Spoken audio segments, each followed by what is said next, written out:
Eric Perreault needs no introduction. Hails from Western Virginia, home of the U.S. Geological Survey. And he's going to give us a presentation on um, using NAND gates and top-down versus bottom-up learning. Yeah, Eric, anything else you want to add? Also a very accomplished cellist and coffee roaster. Yeah, soon to be ex-coffee roaster. But yeah, so I thought what I would talk about today is a course that I've recently completed called NAND to Tetris, which is sort of I guess nowadays it's sort of an old school course, but I just heard about it recently. And it's a course in building a computer up from, as they put it, from first principles. But really what you end up doing is you're handed a very simple basic elementary logic gate. And from that, you build more and more complex and involved pieces of the computer until you've got a working machine all through a hardware simulator. Though you could, I suppose, actually do all of the wiring yourself. It would just be very large and cumbersome. And I learned a lot from this course, and I got a lot of value out of it, even as a new developer. And so I wanted to share that. So by the way, my self video is just showing a black screen. Are you seeing the slides? Yes, we're seeing the slides Okay. and the cute little baby emoji representing you. Yes, there is a baby emoji representing me, exactly. So yeah, just so you know where I'm coming from in sharing this, I've been learning to code for under 6 months, but close to 6 months now. And I'm taking this course after building a few of my own projects, but nothing too huge and nothing professional. So I'm sharing this from the perspective of still a new developer, a relative beginner, and even as such, I've gotten a lot of value out of it. So what I've built so far are fairly common things, I think, for learners. I did some personal automation, which is like setting up some spreadsheets at work that I was building every day and writing a script to do that. Command line games, which were examples like from textbooks that I was working on.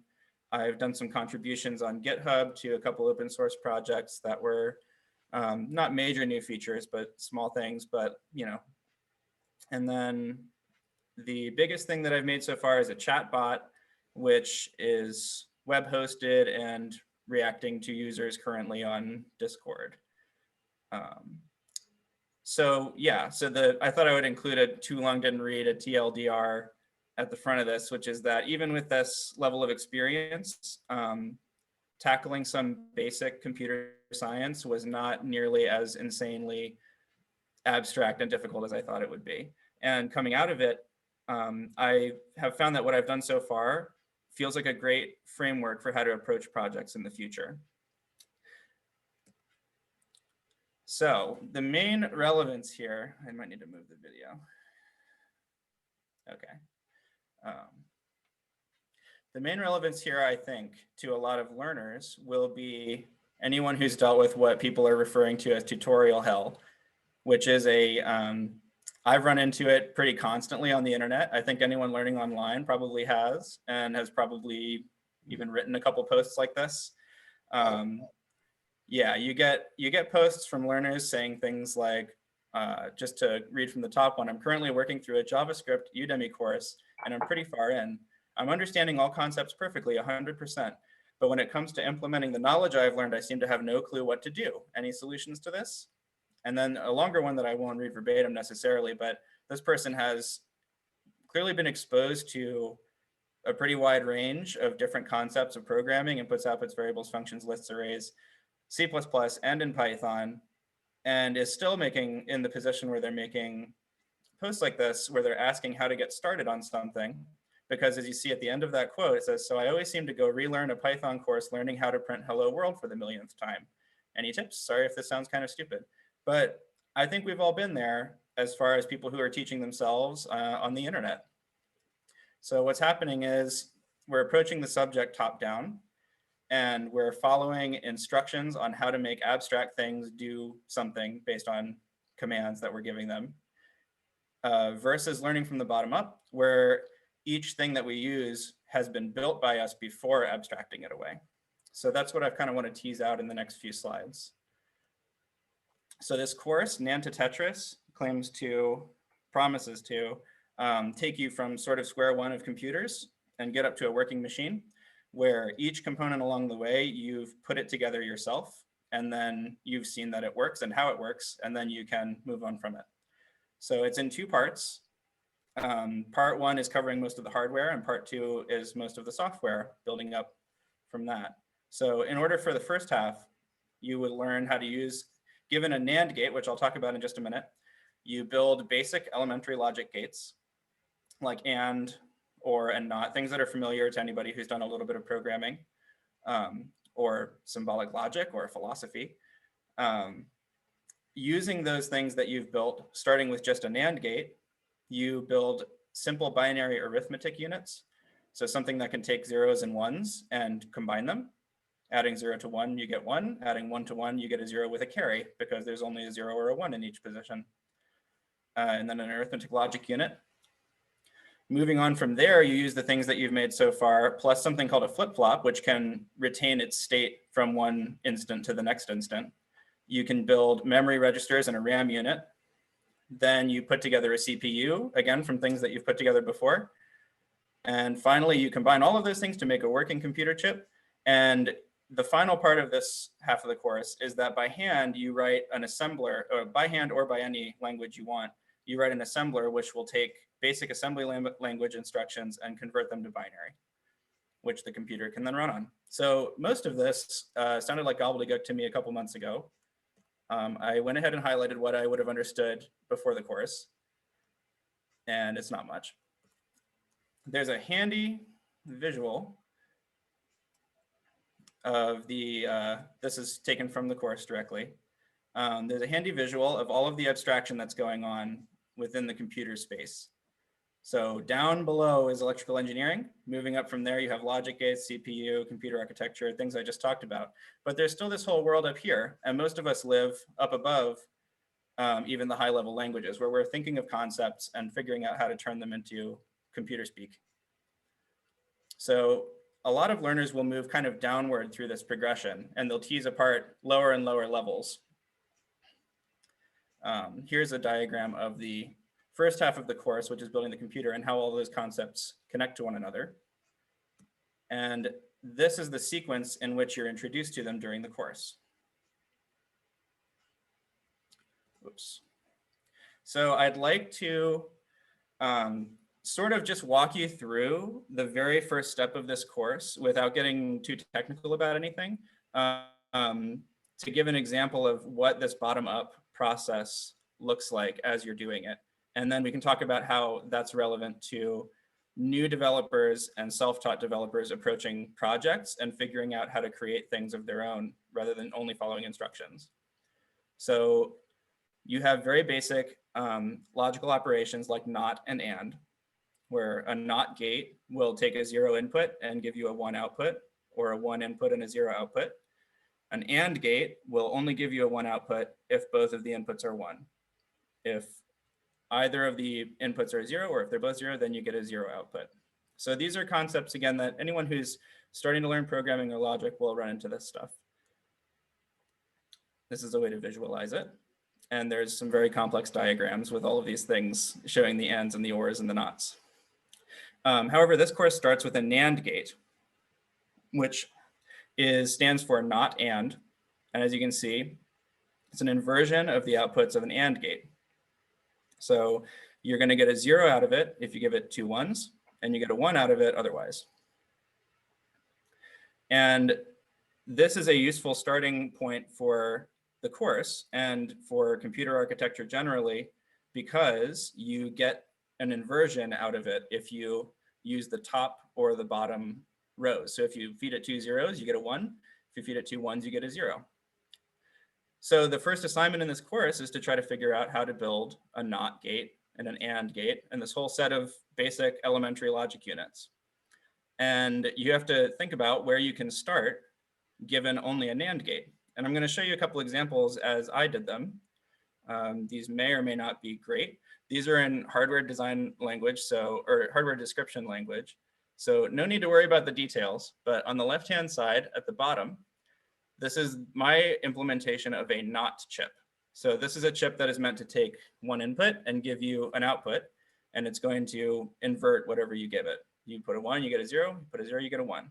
And after some head scratching, realized that a NAND gate has this functionality built in. So if you just take the same input and put it into both of the inputs for a NAND gate, so you give it, if your input is 1, then you're giving the NAND gate 1 and 1. You'll get a 0 out. If you hand it a 0, you get 2 zeros on the inputs and it produces a 1 output. So now you've made a NAND gate. And this is how the abstraction process works in this course, as opposed to some other contexts where you have implemented a thing, you've seen that it creates the behavior that you're looking for, and then you can put it in a black box and move on from it and use it in other things. So for the AND gate, if you look at the bottom of the middle image, you can see that a NAND and a NOT can be used to create an AND gate. Pretty logically, you run something through a NAND and then you put the NOT after it, and now you have it back to an AND. And these can get pretty complicated. So the third picture is an exclusive OR chip. So that means you're only going to get a 1 if you are giving it a 0 and a 1. If you give it 0, 0 or 1, 1, then you get a 0 out. So exclusively when the OR case. And you can build that out of just NOTs, ANDs, ORs. The final part that I'm going to show you as far as how this course progresses is that eventually you can get into implementing binary arithmetic, which kind of blew my mind when I first bumped into it. But just by logic gates, you can actually add numbers together. And it's because the truth tables, these are called truth tables where you see the falses and trues or the ones and the zeros. The table for some of these gates actually aligns exactly with what you would need for arithmetic. So an exclusive OR gate, you can see the table in the middle. If you were adding in binary 0 and 0, you get 0, 0 and 1, you get 1, 1 and 0, you get 1. All good so far. And then the only difference is that 1 and 1, you're getting 0. And if you were trying to add them, really, you would need to get a carry 1 to put into the next position. So along the way, so this was just a little glimpse of what's going on at the very bottom of this abstraction tree. Okay, so this is the elementary logic gates part, and then building up some of the arithmetic that goes into a CPU. So I'd like to talk about how that relates to learning top-down versus bottom-up. So when you're learning something top-down, and I've had to do this a lot recently, for example, when I was working on the Discord chatbot, and anybody who works with APIs, you're going to be working at the interface level, where it's still completely abstracted, where you're given information on what inputs will produce what outputs of the tool. This is true for computer users in general. The benefit of that is that it's more familiar. Everything you're doing is closer to what you already know, and you're treating things like objects in the world around you that you can press the button and have an output come out. And for a lot of people, that's awesome. For pretty much everyone, that's awesome, depending on what you're trying to do. However, if you're trying to learn how to create and learn how to manipulate these things, you're always going to be floating on top of abstractions rather than peeling them apart and cutting through them. So each time you learn something, it's going to be another small step. Instead of a leap of faith, it's more of a small step of faith to take that new piece into consideration and accept that it will give you the output that you want. And the whole time, you don't really know how or why it's doing that. The opposite direction would be learning from the bottom up, like in this course. So in this case, each time that you implement something new, you have somewhere all of the building blocks to make it happen. And once you make it happen, you abstract it away, you put it into a black box, and you rely on that in the future to build other things. So this is removing the conceptual mystery of what's behind the curtain. Not everybody likes that, but for some people, it's really helpful. Partially because each step of the way, you don't need to take anything on faith. Just showing the progression before from ANDs and ORs and NOT gates to an adder, you can probably already sort of see the outline of how addition is possible just using logical gates. And you probably wouldn't be that far off from being able to build it yourself if you were handed the basic tools. So in this case, you're using abstraction yourself as a tool by using it to put away and modularize things that you've already tackled. And that has great reflection on the process of actually building something, which I'll talk about more in just a sec. The drawback here, as opposed to learning top down, the drawback here is that you have to make a big leap at the beginning. So you have to go totally detached from things that are familiar and start at square one. And then you work your way back, filling in all of the spaces. And that whole way up, you don't have to take anything on faith. You're building everything confidently, knowing what you have already done and using it. But you do have to get down to the bottom point to begin. And I think that that unfamiliarity is the main challenge in doing this. Yeah, and it is sort of like learning history. If you're learning history from modern times backward, you can always ask the question, like, why were things in this position? Why was this country in that condition? What led to this thing happening? And each time you're asking, you can go backwards, but you'll never quite know. Whereas if you learn from the back, from prehistory forward, you keep on justifying the next thing that you learn.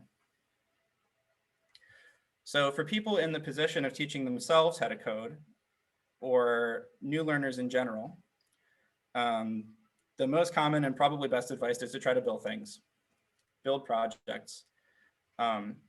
However, in this position, it's a little bit different from someone who's already working in the field or who has relevant experience in larger projects already. You don't have a code base yet to work with, and you need to come up with basically your projects from scratch, and you have to build them from square one so that it's really your own work. And nobody's going to hand you all of those bite-sized pieces that lead to the finished thing.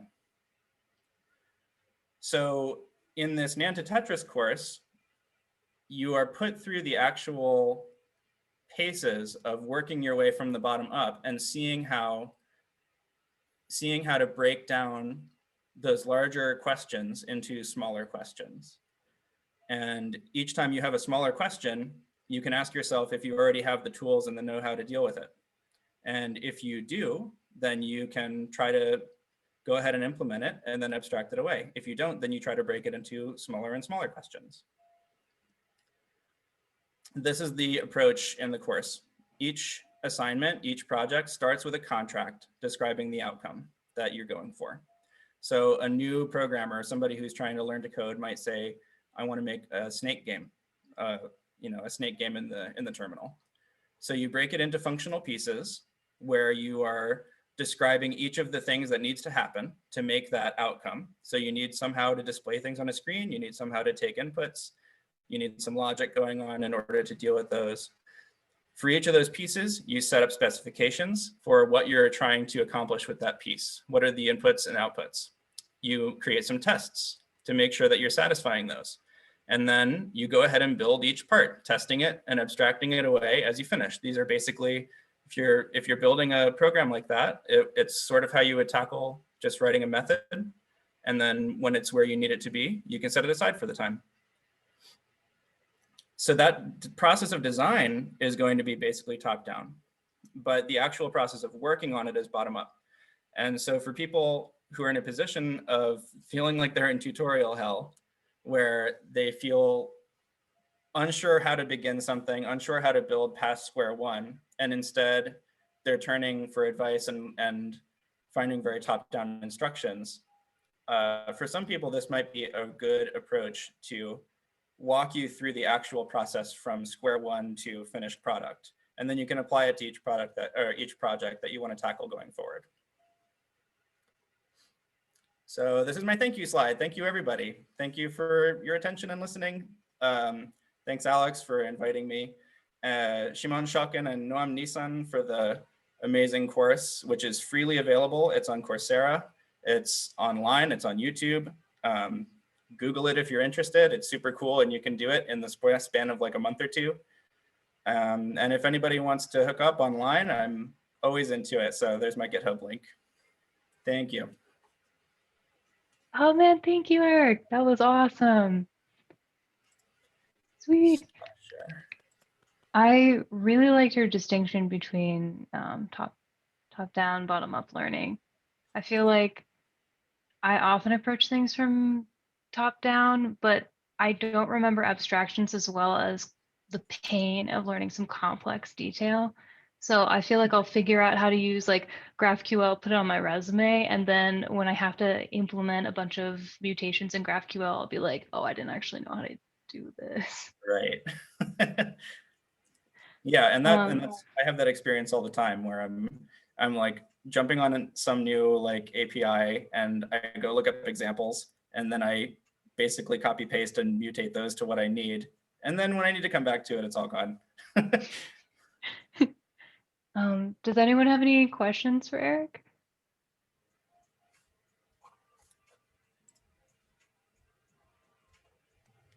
Not a question, just a comment. Seems like a great course.